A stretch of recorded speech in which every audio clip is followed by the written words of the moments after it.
नमस्कार मित्रांनो, इयत्ता 9वी गणित भाग 1 वर चर्चा करतोय. प्रकरण आहे सांख्यिकी 7वं प्रकरण, सराव संच 7.2. सगळ्यात सोपा सराव संच कुठला तर 7.2 आहे मित्रांनो. अतिशय सोपा सराव संच आहे. छोटा आहे, फक्त 2 ते 3 मिनिटांचा सराव संच आहे. त्याच्यामुळे व्हिडिओ संपूर्ण बघा आणि व्हिडिओ तुम्हाला आवडली तर आपल्या जास्तीत जास्त मित्रांना शेअर करा आणि नवीन असाल चॅनलवर, अजूनपर्यंत चॅनल सबस्क्राईब नसेल केला भावांनो, झटक्यात चॅनल सबस्क्राईब करून त्या बाजूचं बेलचं बटन झटक्यात दाबायला विसरू नका. तर बघा, या ठिकाणी सगळ्यात पहिला महत्वाचा मुद्दा इथं काय दिलंय, खालील प्रमाणे बघा, खालील प्रमाणे गोळा केलेल्या सामग्रीचे प्राथमिक सामग्री व दुय्यम सामग्री यामध्ये वर्गीकरण करायचं. म्हणजे ही जी काही सामग्री दिली याच्यातली प्राथमिक सामग्री कुठली आणि दुय्यम सामग्री कुठली हे आपल्याला ओळखायचंय.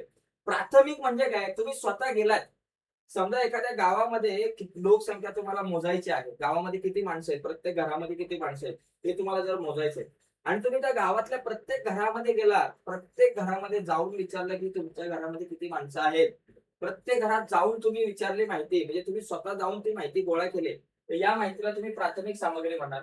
प्राथमिक डेटा ज्याला आपण म्हणतो. दुसरा मुद्दा जर तुम्ही पाहिला तर ती माहिती जर तुम्ही तुमच्या त्या गावातल्या ग्रामपंचायत कार्यालयामध्ये घेतली, ग्रामपंचायत कार्यालयामध्ये गेला, तिथून माहिती घेतली, बाबा गावाची लोकसंख्या किती, कुठल्या घरामध्ये किती लोक आहेत. जर तुम्ही ती ग्रामपंचायत कार्यालयातून घेतली तर तिला आपण दुय्यम सामग्री त्याला आपण म्हणू शकतो. सेकंडरी डाटा इंग्लिश मध्ये त्याला म्हणतात. प्राथमिक म्हणजे स्वतः तुम्ही घेतली ती माहिती, ती प्राथमिक. दुय्यम म्हणजे दुसरीकडून कुठून तरी तुम्ही गोळा केलेली आहे. बघा पहिला प्रश्न, आता ही बघा पहिला प्रश्न काय, प्रत्येक वर्गात जाऊन शाळेतील प्रत्येक वर्गातील विद्यार्थ्याची हजेरीची माहिती गोळा केली. बघा, तुम्ही प्रत्यक्ष वर्गात गेलात आणि वर्गामध्ये जाऊन विद्यार्थ्यांच्या हजेरीची माहिती गोळा केली. प्रत्यक्षात वर्गात गेलात तुम्ही, म्हणजे ही कुठली माहिती झाली, प्राथमिक माहिती झाली. प्राथमिक काय झाले बाबा, प्राथमिक सामग्री झाली, कारण तुम्ही प्रत्यक्षात गेलाच वर्गामध्ये, प्रत्येक वर्गात जाऊन तुम्ही ती माहिती गोळा केली.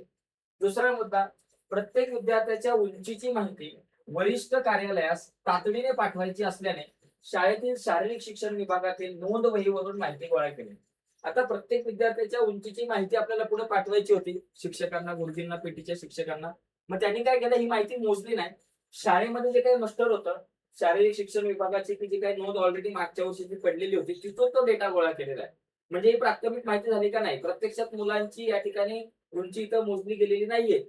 तो माहितीची माहिती आहे, तो जो डेटा आहे तो कुठून घेतलेला आहे, शाळेच्या कार्यालयामधून घेतलाय. म्हणजे ही जी आहे ती दुय्यम सामग्री झाली. ही सामग्री कुठली झाली, दुय्यम सामग्री झाली, दुय्यम सामग्री. ओके, तर एवढा सोपा प्रश्न आहे, प्रश्न येतो आपल्याला बरं का. पुढचा मुद्दा, नांदपूर येथे प्रत्येक कुटुंबातील शालाबाह्य विद्यार्थ्याची माहिती प्रत्यक्ष घरी जाऊन माहिती गोळा केली. प्रत्यक्ष घरी जाऊन म्हणजे कुठली माहिती झाली, प्राथमिक प्राथमिक प्राथमिक सामग्री झाली. काय केलेलं आहे, प्रत्येक मुलाच्या घरी जाऊन माहिती मिळवते.